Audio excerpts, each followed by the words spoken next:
ये है हमारी कहानी के मुख्य पात्र अभिषेक। ये एक शौकिया जासूस हैं और अपने तेज दिमाग की वजह से काफ़ी सारे बड़े बड़े मुश्किल केस सॉल्व करते रहते हैं। कमिश्नर चौहान भी इनकी इसी खासियत की वजह से इन्हें बहुत पसंद करते हैं और अक्सर जो केस अनसुलझे होते हैं वो इनको देते हैं। देखते हैं कि सेठ नथुराम के रहस्यमय केस की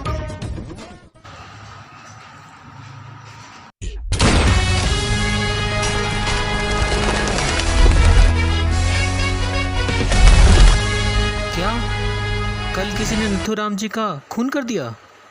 ओह, कल रात उनके घर पर ही किसी ने बड़ी बेरहमी से उनका कत्ल कर दिया। हे भगवान, आजकल क्या क्या हो रहा है दुनिया में। ओफो।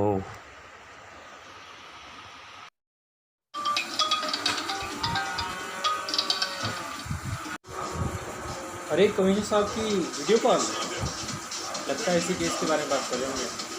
चलो देखते हैं क्या। नमस्कार सर, क्या हाल है? कैसे याद कर लिया मुझे आज? हाँ सर, मैंने देखा सेठ नथुलाल जी की किसी ने बहुत बेरहमी से हत्या कर दी कल। कुछ इस केस में लीड मिली सर अभी? वैसे राठौर इस केस को देख रहा है और मैं पर्सनली चाह रहा हूँ कि तुम भी इस केस को इन्वेस्टिगेट करो और तुम सीधे मुझे रिपोर्ट करोगे। तुम जान ही रहे हो कि नथुलाल हमारे शहर के बहुत बड़े रईस थे और कोई चाहता है कि केस जल्दी से जल्दी सॉल्व हो।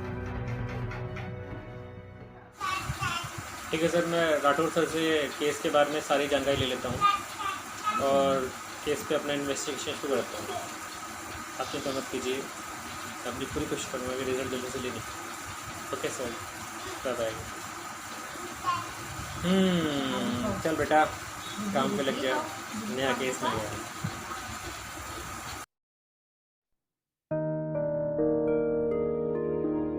चलो भाई, इंस्पेक्टर राठौड़ को फ़ोन लगाया जाए।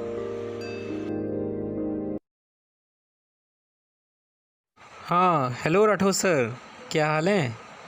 अभी कमिश्नर साहब का मेरे पास फ़ोन आया था, तो उन्होंने नथुलाल केस के बारे में मुझसे भी जांच करने के लिए कहा है और ये बताया कि आप इस केस को देख रहे हैं। तो सर बेसिकली केस है क्या? अभिषेक, केस एकदम साफ है। अच्छा सर। सेठ के अच्छा, 3 ये बेटे बात हैं, है। ओके, तीनों अच्छा अविवाहित अच्छा। हैं। इनके अलावा इनके घर में एक विश्वासपात नौकर श्यामू भी है। वह काफ़ी समय से इन लोगों के घर पर काम कर रहा है और उस पर शक की कोई गुंजाइश नहीं है। सबसे छोटे बेटे का नाम सुरेश है। वह बहुत सीधा और नेक आदमी है।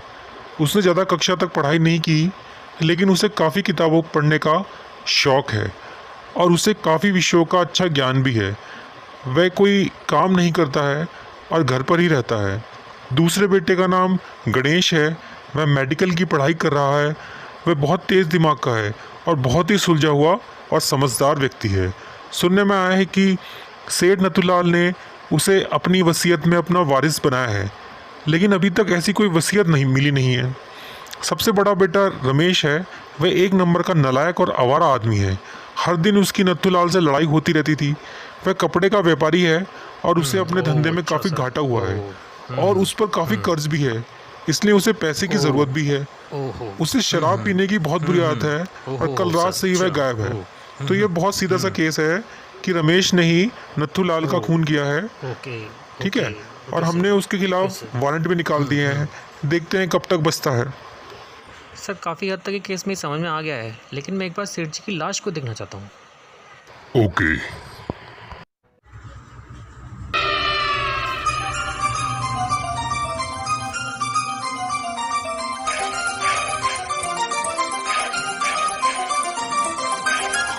हाँ साहब, किससे मिलना है आपको? मेरा नाम अभिषेक है और मुझे कमिश्नर चौहान ने भेजा है सेठ नथुलाल जी के मर्डर केस की इन्वेस्टिगेशन करने के लिए। सबसे पहले मैं उनकी लाश देना चाहता हूँ। वैसे आपकी तारीफ? साहब, मेरा नाम श्यामू है। मैं यहाँ का नौकर हूँ। सेठ जी की लाश उस कमरे में रखी हुई है।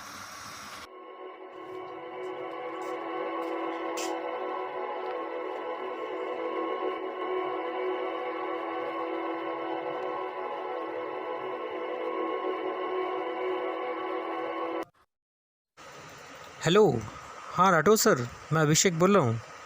सर ये नथुलाल जी की मौत वैसे हुई कैसे थी और इनके गले पर ये निशान कैसे हैं? इनकी हत्या गले के एक खास नाजुक हिस्से पर 4 बार सुई चुभाकर की गई है। ये ऐसा ओह, नाजुक हिस्सा ओके, है जिसमें ओके, थोड़ी सी भी ओह, चोट की ओके, जाए तो ओके। आदमी मर भी सकता है। ऐसा कैसे हो सकता है? इसका मतलब तो ये हुआ कि जिसने भी किया है उसे इस नाजुक जगह के बारे में पहले से पता होगा।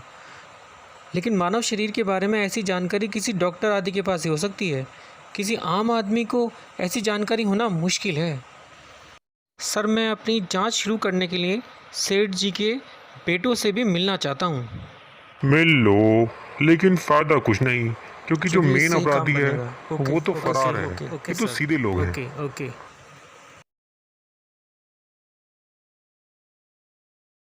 रुक गया, मैं बर्बाद हो गया।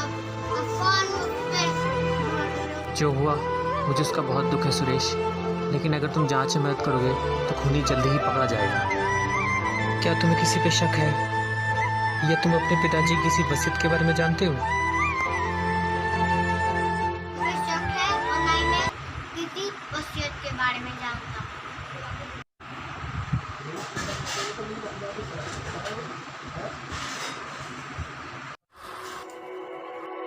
इंस्पेक्टर राठौर ने मुझे आपके बारे में बताया था। मुझे पूरी उम्मीद है कि आप खूनी को ढूंढ लेंगे।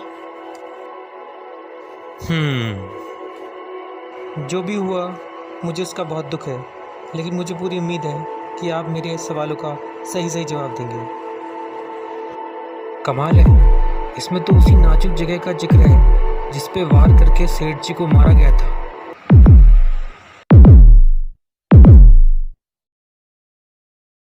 आपके पिताजी की दुश्मनी थी? कहीं ऐसा तो नहीं कि रमेश ने ही उनका खून किया हो? नहीं, ऐसा नहीं हो सकता। रमेश भैया कितने भी बुरे हो पर वो ऐसा नहीं कर सकते। चलिए, आप ऐसा कहते हैं तो हम ऐसा मान लेते हैं, लेकिन अभी आप हमारे शक के घेरे में हैं, तो मैं पूरी उम्मीद करूंगा कि आप हमारा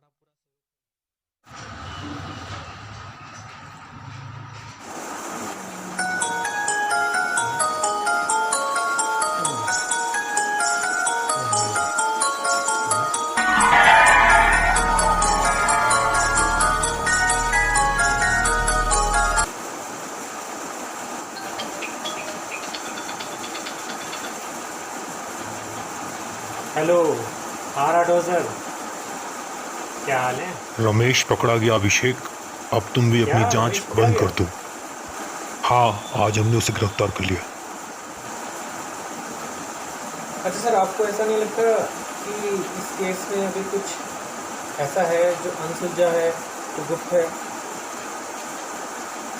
आप कुछ सोचिए कि रमेश को अगर सेठ जी को मारना ही था तो ये सुई, ये गर्दन का नाजुक हिस्सा, इन सब की क्या जरूरत थी? वो तो ऐसे भी मार सकता था। अब तुम हवा में तीर चला रहे हो। वैसे मैंने कमिश्नर साहब को सब बात बता दी है। चलिए सर, अपनी जांच खत्म करने से पहले मैं एक बार रमेश से मिलने आता हूँ। तो मैं एक काम करता हूँ, मैं आज उससे जेल में मिल लेता हूँ एक आखिरी बार, फिर जैसा भी होगा मैं आपको बता दूँगा।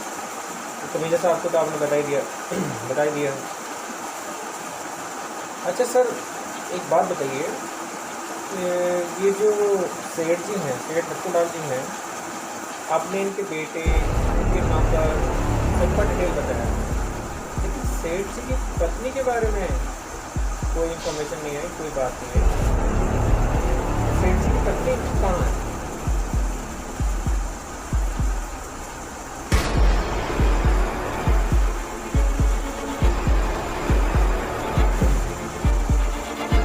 चलिए ठीक है सर, मैं रमेश से मिल लेता हूँ और उसके बाद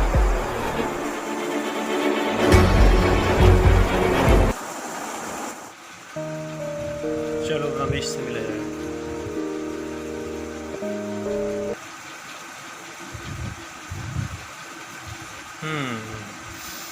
देखते हैं क्या होता है। रमेश, अभिषेक, सेठ नथुलाल के मर्डर केस की छानबीन नहीं कर रहा। मुझे पूरी बात बताओ कि दरअसल हुआ क्या था। साहब, मेरा नाम ही रमेश है। मैंने किसी की हत्या नहीं की, मैं निर्दोष हूँ। भले ही मैंने उस दिन पिताजी से लड़ाई की थी, लेकिन मैंने उनका खून नहीं किया। जब मुझे पता चला कि उन्होंने अपनी सारी जायदाद गणेश के नाम कर दी है, तो मुझे बहुत गुस्सा आया। और ऐसी स्थिति में तो किसी को भी गुस्सा आ सकता है। उसके बाद अपना दुख ही कम करने के लिए मैं अपने दोस्त के पास चला गया। वहाँ मैंने पूरी रात शराब पी। उसके बाद मुझे नहीं पता कि क्या हुआ, और होश आने पर मैंने अपने आप को यहाँ पाया। अच्छा, तो ये बात है। बस साहब, इतनी सी बात है, और कोई बात नहीं। साहब, मुझे बचा लो, मैं निर्दोष हूँ। मैंने किसी का खून नहीं किया, और मैं अपने पिताजी का खून क्यों करूँगा साहब। अच्छा, ये बताओ कि तुम्हारे यहाँ पर क्लोरोफॉर्म का यूज़ कौन करता है?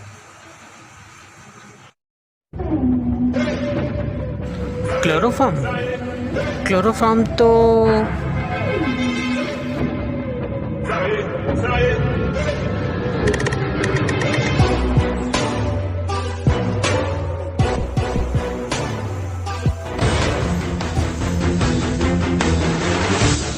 इसका मतलब मुझे अभी सेठ जी को जाना चाहिए। ठीक है रमेश।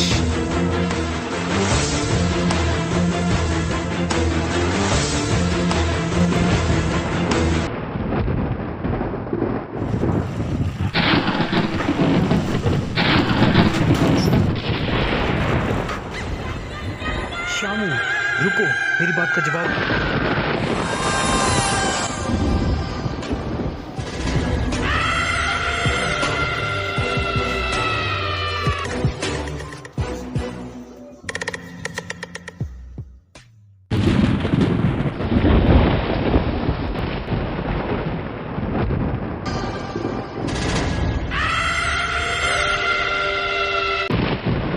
सुरेश, क्या मैं तुम्हारा पेन ले सकता हूँ?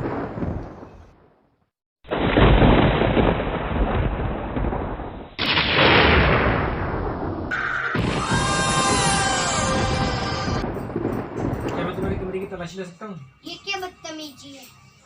क्या बदतमीजी है? ये तो वैसे जाएगा, अभी दूध का दूध और पानी का पानी हो जाएगा। सुरेश के कमरे की तलाशी लेने पर सेठ जी की वसीयत, खून में इस्तेमाल की गई सुई और एक क्लोरोफॉर्म की शीशी सुरेश के कमरे से मिली। सेठ जी का असली कातिल पकड़ा जा चुका था।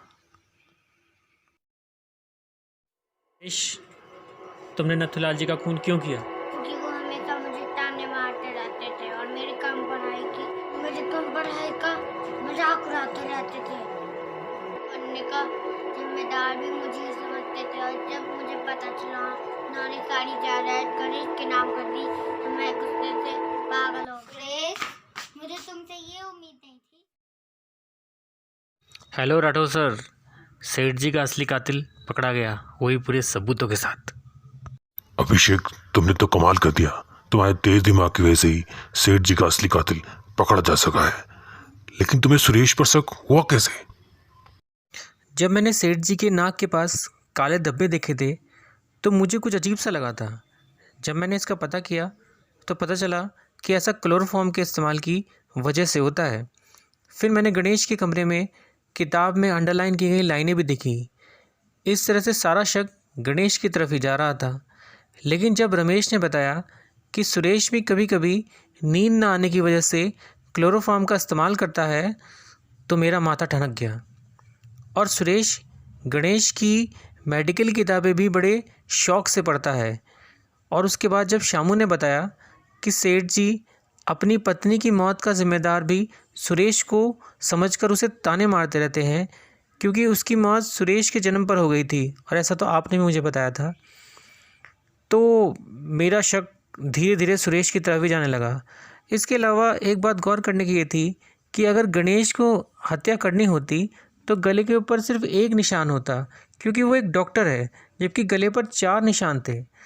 इसका मतलब किसी ऐसे बंदे ने खून किया था जो जानकारी तो हासिल कर रहा था, लेकिन वो पूरा एक्सपर्ट नहीं था। और इसके बाद मुझे वो पेन भी मिल गया जिसकी लिखावट गणेश की किताब पर अंडरलाइन की गई लाइन से मिलती थी। अगर गणेश वाकई में ऐसा करता तो ऐसा सबूत वो कभी नहीं छोड़ता। और रही सही कसर सुरेश के कमरे में मिली वसीयत ने कर दी। इस तरह से मैं खूनी तक पहुंच सका। वाह अभिषेक वाह, मान के मैं तुम्हें तेज दिमाग को। कमिश्नर साहब ने भी तुम्हें बधाइयाँ भेजी हैं और अगले केस के लिए तैयार रहने के लिए कहा है। बिल्कुल सर, मैं तैयार रहूँगा।